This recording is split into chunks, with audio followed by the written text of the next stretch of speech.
खरं पाहिलं तर सर्व मतदारांनी किंवा सर्व नागरिकांनी या गोष्टी विचारात घेतल्या पाहिजेत की ज्यांनी आजचे दिनचे स्वप्न दाखवले, आजचे दिनचे स्वप्न काय पूर्णच झाले नाही, पण आता गुलाबी स्वप्न सुद्धा दाखवू लागलेले आहेत.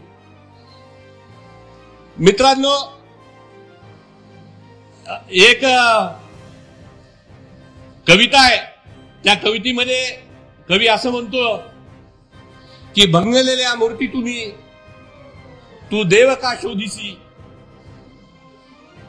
भासते स्वप्नातले सत्यात का शोधिसी. म्हणतील जे आपुले त्यांनीच केली वंचना, वंचितेच्या वाळवंटी तू झरे का शोधिसी.